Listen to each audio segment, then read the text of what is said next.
everybody. Welcome back. Wednesday night edition of Inside the Headset. Going to roll over to Williamson County right here in Middle Tennessee. My only coach I talked to, he's got the hot hand, kids. It's the head coach of the Ravenwood Raptors, head coach Will Hester. How you doing tonight, Coach? Coach? Coach? Stuart? Yeah? You got me? Yeah, let's go. I just did your introduction. Apparently, to roll on. I said, how you doing tonight? I'm doing great, man. How are you? I'm doing good. You was a big winner last Friday night, 56-28 over JP2. Take us through it a little. Yeah, it started out kind of slow, down 21-7 in the first quarter. Yeah.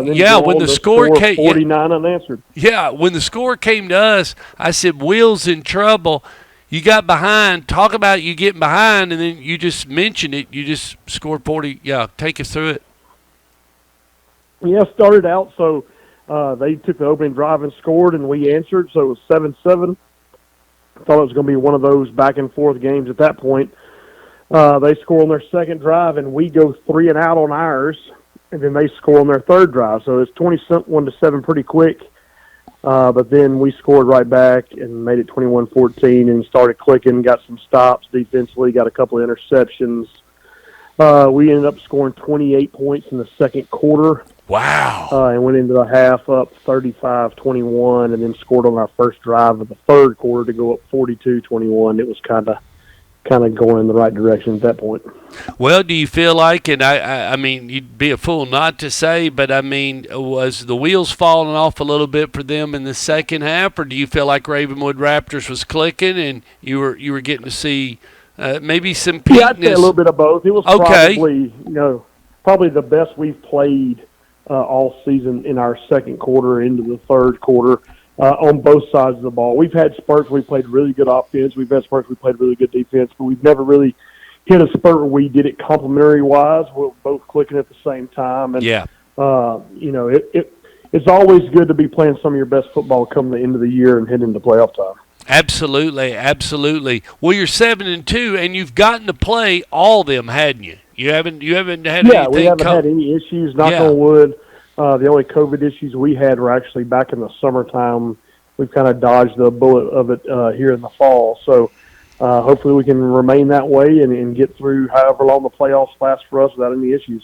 Well, you're into your last region game and the last time that we'll meet on Inside the Headset. But this last one, it's an interesting game. You're going to take on Independence and Scott Blade. And I haven't seen an Independence game, but I've seen where he has been ahead at times and then lost a couple, but it seems like he's always been in the game, and he's a tough coach, and you'll have your hands full Friday night. Yeah, Scott does a great job, and, he and I are kind of the old guys around now that Coach Crawford has left, and we've had a lot of good battles over the year and expect this to be no different. They got some super talented guys on offense. They got a tight end committed to Ohio State who's just a junior. Got a quarterback that's playing really, really good, and Scott loves to throw that ball around. So should be an interesting night, and depending on how the weather shakes out on how it'll go, might get a little rain, so we both might have to find a way to pound the football if that's the case. Absolutely. Coach, as always, I don't want to keep you, and, we always end the show through the regular season. I don't bother people through the playoffs. I know I'll see you somewhere, some way, somehow, as over the next few weeks. I have a feeling I'll see you again real soon. We wish you the best of luck Friday night. I wish you the best of luck through the rest of the playoffs. But most of all, I can't thank you enough, Will, for always being consistent and being on the show and talking to us a little bit about Ravenwood Raptor football. Thanks, Stuart, man. Appreciate you having us, and it's always good to be able to talk about our kids, man, so I appreciate it very much. All righty. Go Raptors. All right. See you, buddy.